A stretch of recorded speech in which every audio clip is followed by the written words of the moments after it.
What's going on, folks? Ted from Immersion here, and I have a fun new Kickstarter from a fellow friend of the channel and fellow D&D YouTuber out there, MrRhexx. Now, if you haven't seen MrRhexx content in the past, and you are curious really about anything dealing with monsters, monster biology, any of that stuff, his channel is definitely the one you should check out.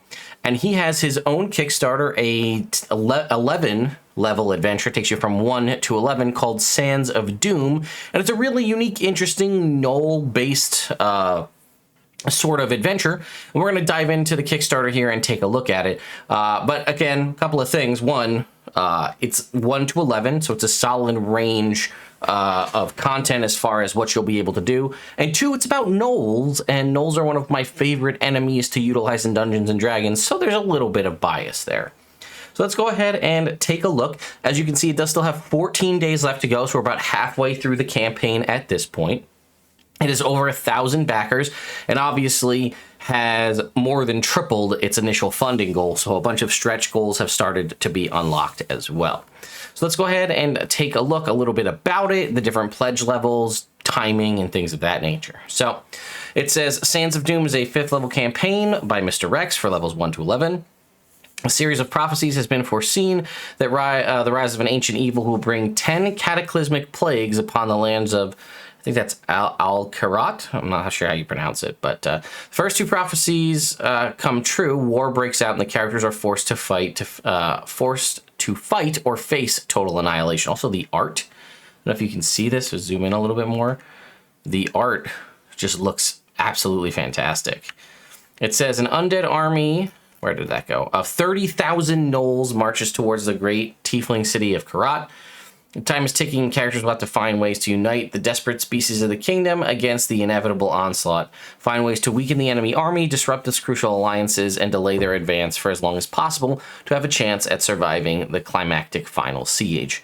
Yeah, I'm getting kind of, you know, the 1999 cinema masterpiece, The Mummy, vibes from this adventure, and that's all. I'm sold already, right?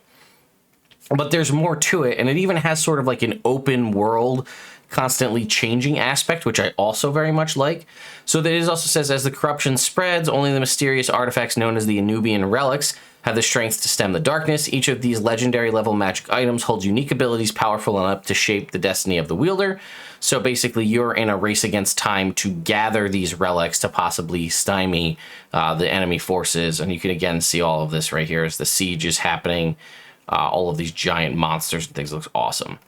And then here's this concept I was telling you about. It says, explore the land in an open world format. As the weeks pass and the plagues descend upon the peaceful kingdom, many doors will open, but others will shut. Characters will have the freedom to choose whether to go to where to go and which specific objectives to complete. The world will respond intelligently to the characters' decisions, and villains will not sit idly as time passes.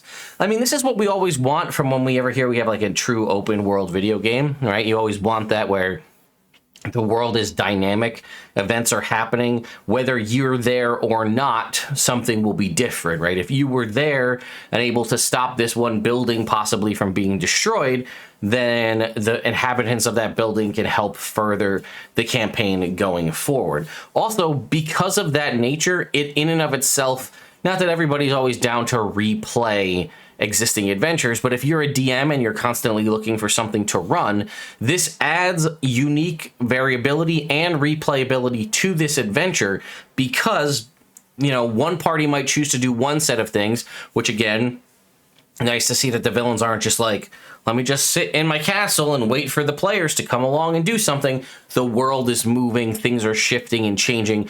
And while you may say to yourself, well, yeah, that should be what happens in every campaign. It should be, but it doesn't always. And this kind of helps you out by giving you the tools and information you need to make that happen. And again, I would say this is worth picking up alone from just being able to see how that's going to evolve, because that could be a great tool for your DM toolbox to say, hey, how can I continue to alter the way the game and shift the world in a meaningful, moving way by doing things like, you know, hey, we're at this point, plague number 3 has happened, whatever it is. this door's open, but these things that you didn't do when Plague 1 happened or whatever, you can't do that anymore because that thing has been destroyed. These characters are no longer around, whatever the case may be. Looking at the design process and how things are written in such a way to allow you to do that might be worth, like I said, the pickup price of $25 alone to just get the PDF, to have that so you can say, hey, I can maybe use this as a template for whatever you're going to do for yourself going forward. Okay, so obviously there's a bunch of powerful monsters. It says, encounters, powerful creatures rotate throughout the campaign, endangering characters that are not careful. Encounters with these bosses are not random, however, as they will follow very specific schedules and will react to the ever-changing world. Characters that wish to tackle these formidable opponents will have to hunt them down using every bit of knowledge they can muster about monster biology and lore to succeed. Again, I wouldn't expect anything else from someone like MrRhexx, or knowledge of the monsters can help you defeat them. And it's also, again, it gives me like of an open world game vibe where, like, you know, this place at this time, this monster will be there. You got to make your move when they're there and the opportunity arises. So again, let's talk pledge levels. As I said earlier, $25 is the base level for the PDF. $50 will get you the PDF as well as the hardcover book. $85 will, this is actually probably the level that I'm going to back at myself, for PDF, hardcover, tactical map pack, which is always nice to have, a DM screen, but then also professional voice acting and composed music / original soundtrack. So you're going to have a soundtrack, and then you're also going to have voice acting bits that you can interject in there, which is pretty sweet. The next level gives everything we just talked about, but also comes with the Sands of Doom monster book, a separate monster book. Sands of Doom monster classes soft cover book, as well as magic item cards. We'll talk about monster classes here in a sec. The $225 one comes with this awesome, unique cover here, which looks, I can't say that this is a Hydro 74 art, but it evokes that vibe. It has everything we just talked about, but comes with an extra monster classes softcover book. So you can see you have two. Here's that art. And then again, as far as stretch goals, it's been funded. A new adventuring location, the Massacre at Kunatan, has been unlocked, as well as a new roaming boss, the Red Sphinx. You can see there is more that will happen as it continues to gain backers. So Massacre at Kunatan. The Kunatan was the first to be hit by the rampaging undead horde. Players will be able to explore its desolate streets in order to stop a ritual meant to command the villagers' ghosts to reinforce the army, so that's pretty cool. And then the Red Sphinx is a new wandering boss, right? A legend tells of a rare sphinx who can divine the locations of all the Anubian relics. Players will have the option to track the creature down using clever roleplay while solving puzzles and riddles. It is a sphinx after all, in order to meet this mythical being. The Red Sphinx is one of the few ways in which the players can get access to some of the most hidden secrets of the adventure, which is also a clever option, right? You basically are putting in a monster that can either be tricked, defeated, destroyed, whatever it is, that can also provide exposition where you wouldn't normally have an opportunity to do that. And you can also continue to read through here to see what the other stretch goals are. There's a little bit here about the DM screen. Again, you can see all of the art plastered on it. It looks fantastic. MrRhexx also has a video on his channel detailing what's contained on the inside of the DM screen. And then we also have monster classes, which is something really cool. So if you want to play a monster, this is how you do it. It says, with the monster classes supplement, players will be able to play things like trolls, earth elementals, and gnolls. These are not just racial features, though.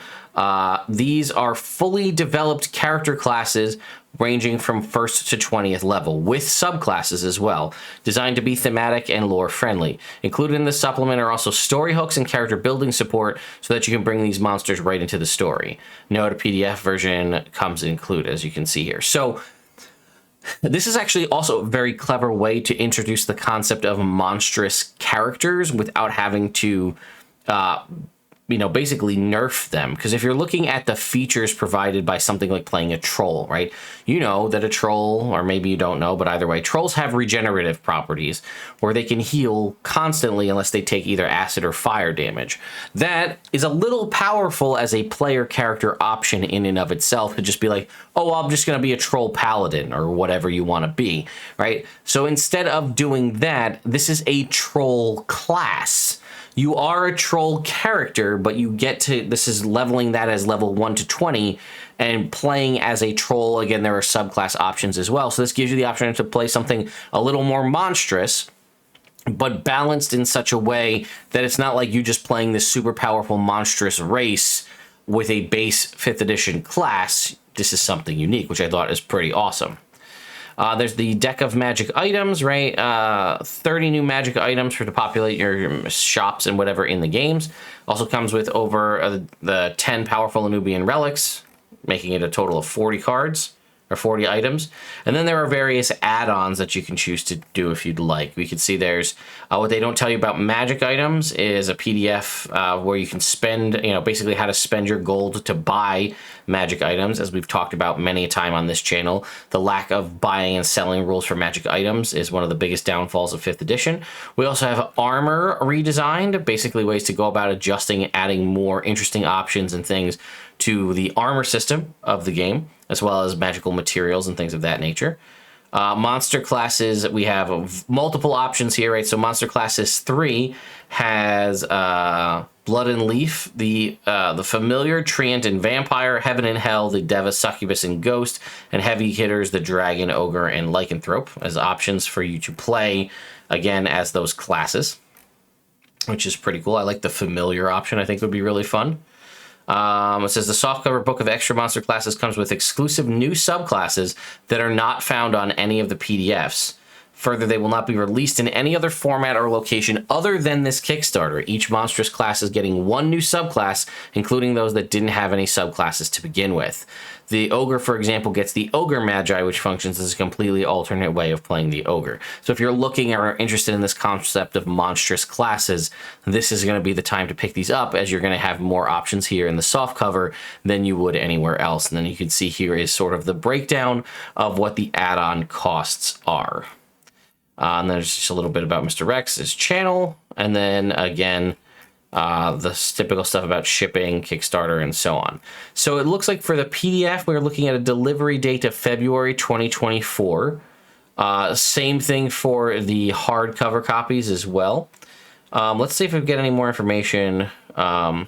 You get custom-made, professionally recorded voice acting and music to go along with your game. This will assure that the climactic scenes of the adventure get the deluxe presentation they deserve. Lastly, while you're table with the gorgeous Sands of Doom DM screen. And then I want to just see if there's any information about the collector's edition cover here.